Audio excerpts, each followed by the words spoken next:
In today's video, we're answering the question, how many calories should I eat?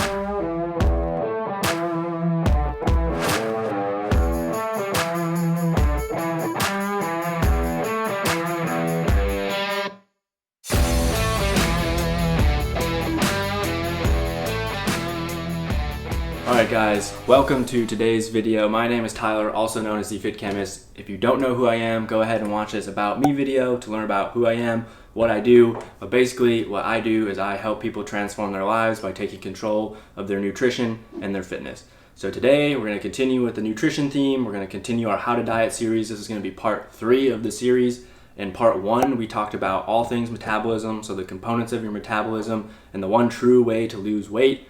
Calorie deficit, please do not forget that. And then in part 2, I gave you guys the best calorie calculator. So if you haven't seen parts 1 and 2, pause the video right now, go back and watch those, and then come back to this. I promise it'll be worth it. But for those of you that are continuing the series, let's get into it.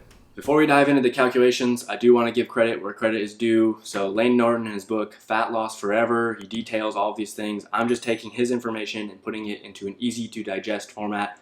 So I'll link his book down below if you're interested in learning more. But in order to find out how many calories we need to be eating on a daily basis, we need to figure out 2 things. What is our fat loss goal, and how long do we want to diet for? Because that's going to help us determine our rate of weight loss, and then from there we can calculate how many calories we should be eating on a daily basis to achieve that goal. So if we're looking at rates of weight loss, a recent study published by Eric Helms and some of his co-workers, I think it was 2019, they found for physique athletes, they recommended no more than 0.5% of your body weight per week, which I think is a good number even if you are in the general population. I realize not everyone is a physique athlete, but again, if we look at Layne Norton's book, Fat Loss Forever, he recommends between 0.4% and 0.8% of your body weight with an absolute maximum of 1% of your body weight. Because in that book, he also cites a study in which they followed a bodybuilder who did a rate of weight loss of 1%, and he actually lost 43% of body weight from muscle. So if you remember from the previous video, typically it's around 25%. So the takeaway from that is that the faster you diet, the more likely you are to lose lean body mass. So don't lose that hard-earned muscle. The name of the game is slow and steady. So now that we know what an appropriate rate of weight loss is, we can now go ahead and look at an example. So let's say that we have a 220-pound individual. Let's convert that to kilograms real quick by dividing by 2.2. So we get 100 kilograms.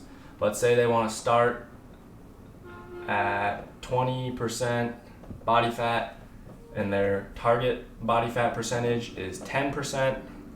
We would subtract those values and we get 10% amount of body fat lost. So we multiply this by our current weight, which would give us 10 kilograms of fat mass that needs to be lost. But if you remember from the previous video, when we lose weight, it's not just from fat mass, it's from fat mass and lean body mass. So in order to calculate how much total weight we need to lose, we need to divide this by 0.713. And you might be asking where we got that number from. Well, in the last video, I rounded to 25% and 75%, 75% being fat mass. The actual number is more like 71.13%. So that's where this number comes from. But basically, we're dividing the amount of fat we need to lose by this number to get the total amount of weight we need to lose. When we do that, we get 14 kilograms. Let's say this individual wanted to diet over 10 weeks. That would be a 1.4 kilogram loss per week, which if we divide that by 100 would be a 1.4% rate of weight loss, and we don't want to do that. So let's set this up. Let's say they're going to do it over 20 weeks.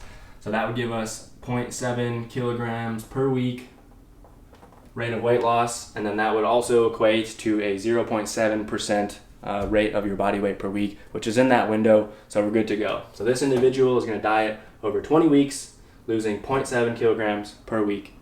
Once we find our rate of weight loss, we can then go ahead and calculate our deficit per day. How exciting, we're finally getting there, guys.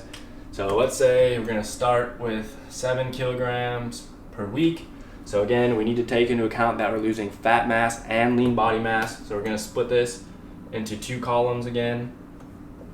So this will be lean body mass. So we're going to multiply this number by 0.713, which will give us 0.5 kilograms.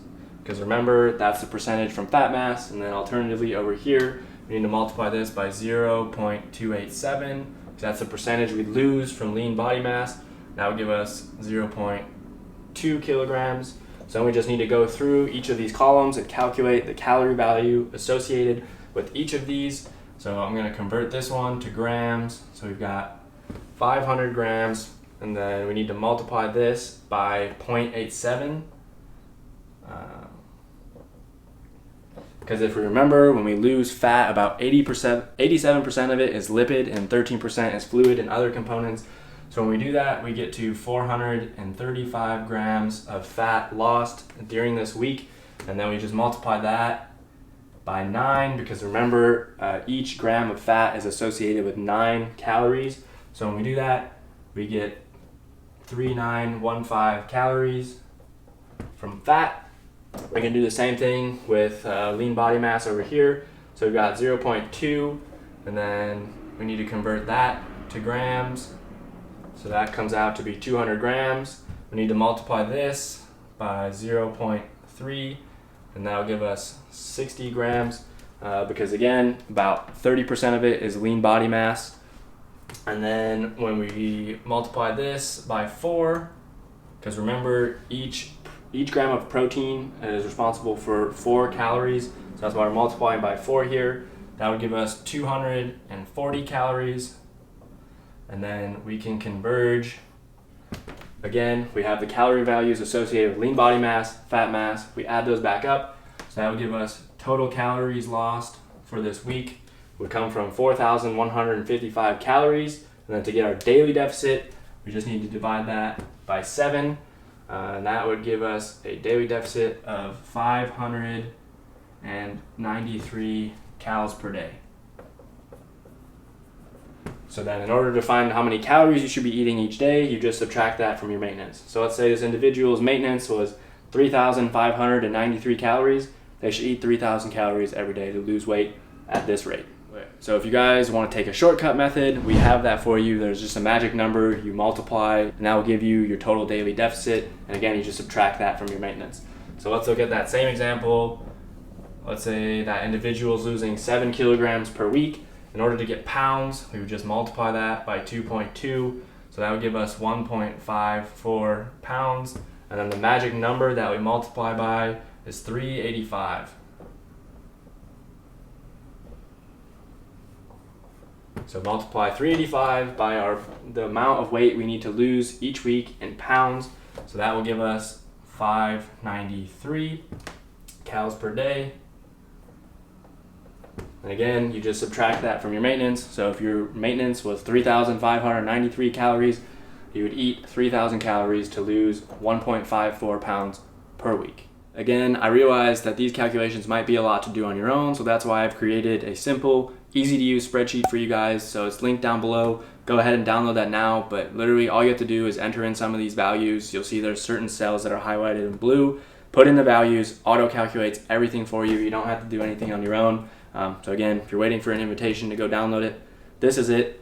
But now we know how to calculate our maintenance calories and also how to find how many calories to eat every day and what our deficit should be.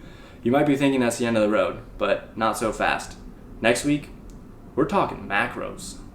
Alright guys, that's all I have for you today. If you enjoyed the video, please do not forget to subscribe, turn on the notification bells so you know when I'm posting my next video. Give the video a thumbs up, comment down below. Again, all of those help YouTube know that I am creating content worth watching, which I hope if you made it this far, you also agree with that. So please, it does mean the world to me. And with that, I'll see you in the next video.